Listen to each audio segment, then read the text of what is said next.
Jadi kejaksaan ini mau mencari celah apa lagi kalau mau dikembalikan lagi berkasnya. Saya kuasa hukumnya Pak Sambudi, korban penipuan jual beli tanah yang ditangani oleh Polsek Rangkeng dengan kerugian 2,4 miliar. Saya terus menanyakan kepada penyidik Polsek Rangkeng mengenai perkembangan perkaranya.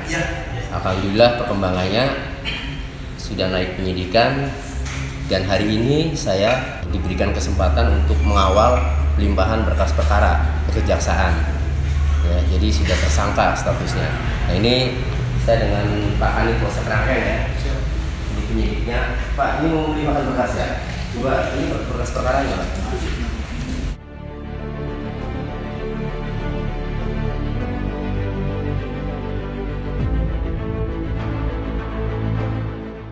Berkas perkara penipuan, penggelapan, tersangkanya ya, udah tersangka ya Pak Kanit ya? Siap. Udah tersangka dan ini mau dilimpahkan ya? Silakan Pak Kanit.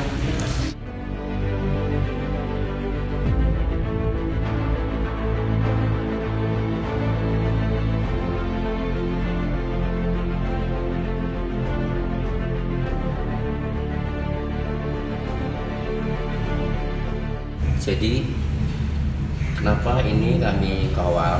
Karena kami pernah menanyakan kepada Kanit Polsek Rangkeng ya, 2 kali berkas dikembalikan. Betul Pak Kanit? Ya, jadi 2 kali berkas dikembalikan. Jadi kami ingin tahu kenapa 2 kali berkas dikembalikan. Biar publik mengawal. Hukum itu memang harus dikawal publik. Pak Kanit, atas pengembalian berkas itu ada petunjuk dari jaksa. Petunjuk-petunjuknya sudah dilengkapi ya? Sudah dilengkapi P19. Sudah. Ya. P19-nya sudah dilengkapi. Sudah. Dan hari ini diserahkan kembali karena sudah lengkap. Siap, sudah lengkap. Yakin bisa P21? Ya kan saksi ahli sudah saya periksa semua.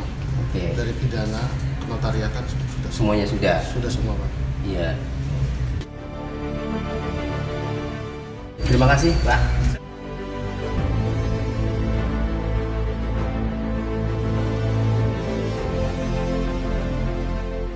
Sekali lagi ya, bahwa kenapa kami kawal, karena sebelumnya 2 kali berkas dikembalikan ya Pak Kanit, dan setelah dilengkapi ya, kemudian diserahkan lagi ya kemari.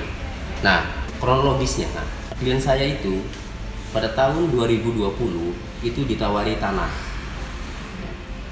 seluas 8.054 meter dengan harga 2.428.900.000 ya, 2.428.900.000. Tersangka menawarkan tanah tersebut mengaku mempunyai sertifikat, tetapi pada saat menawarkan itu sertifikat yang ditunjukkan hanya fotokopi ya, penyidik itu ya, hanya fotokopi. Nah ketika ditanya sertifikat aslinya mana, jawabnya itu ada pada notaris ya, jawabnya ada pada notaris. Nah, ada, aman lah gitu kan. Tersangka ini namanya Suryaningsih, warga Cirebon ya, atas namanya Suryaningsih sendiri. Dan ketika ditanya sertifikatnya aslinya, ngomongnya ada, aman. Dan sempat diajak untuk ngecek sertifikat, karena sertifikatnya itu untuk melihat sertifikat, karena sertifikatnya di kantor notaris Kristiana Sutanto ya di Indramayu. Nah tetapi begitu diajak ya memang nggak ketemu ya, karena dengan alasan notaris Kristiana Sutanto itu saat itu lagi pergi ke Bandung katanya ya, itu kata tersangka. Jadi belum waktu itu ketipu kan ya. Nah akhirnya setelah bayar ya dengan 9 kali pembayaran dengan total 2.400.000, kemudian sertifikat itu yang dijanjikan aslinya ada, itu tak kunjung diberikan, tak kunjung ditunjukkan.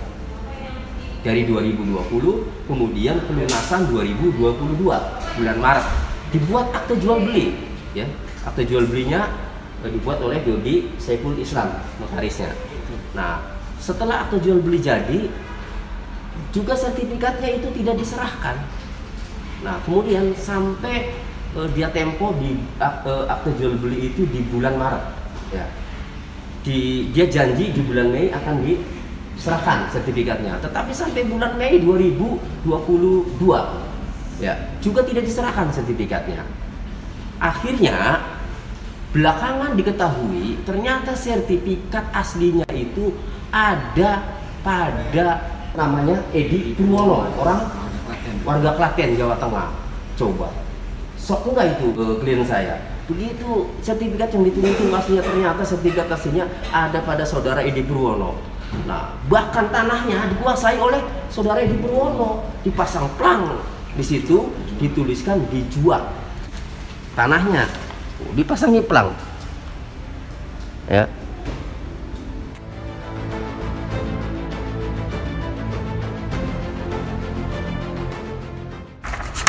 Sudah balik nama tuh Edi Purwono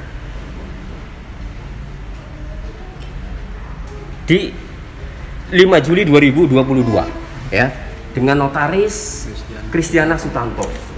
Nah, awalnya punya Suryaningsih memang awalnya. Nah, jadi ya, klien kami ini merasa tertipu ya. Awalnya ditawari tanah, sertifikat aslinya ngomongnya ada dan akan diserahkan setelah pelunasan. Begitu lunas sertifikatnya nggak diserahkan, begitu diketahui setelah pelunasan akte jual beli sudah jadi ya, begitu diketahui ternyata sertifikatnya di tangan orang dan tanahnya dijual lagi ke orang. Nah, setelah diperiksa Edi Purwono-nya, menurut informasi yang saya dapat, setelah diperiksa Edi Purwono-nya, ternyata sertifikat itu sejak 2017 itu sudah berada di tangan Edi Purwono, sertifikat tanah itu. Nah, jadi pada saat tahun 2020 ya, tersangka menawarkan mengaku sertifikat aslinya itu ada, ternyata itu bohong. Itulah kenapa ya pendapat kami itu unsur pidananya masuk karena bohong. Nah, apalagi sudah ada ahli dari kenotariatan bahwa menjual tanah kalau sertifikat aslinya itu tidak ditunjukkan, tidak ada ya, maka jual beli itu tidak dianggap tidak sah. Makin ketipu ini klien kami kan, setelah akte jual beli yang dibuat ternyata tidak sah. Oleh karenanya komplit sudah ya, sudah sertifikat aslinya tidak ada, akte jual belinya pun dinyatakan tidak sah, jadi tertipu. Jadi kejaksaan ini mau mencari celah apa lagi kalau mau dikembalikan lagi berkasnya. Jelas ini penipuan dan semua tahu. Ketika saya posting di media sosial untuk tersangka Suryaningsih itu, komentar-komentarnya ternyata bukan hanya klien saya, ada itu korban-korbannya yang lain. Oleh karenanya saya minta kepada Bapak Kajari Indramayu, tolong perhatikan kasus ini, atensi dari masyarakat ya, segera proses hukum sidangkan, gitu ya Pak Kanil. Ada yang saya katakan? Cukup Pak penyidik cukup ya, karena sekali lagi saya mengawal ini karena 2 kali berkas dikembalikan. Saya sebagai pengacaranya korban, saya merasa ingin tahu kenapa berkas itu dikembalikan. Oke, demikian dari Kejaksaan Negeri Indramayu.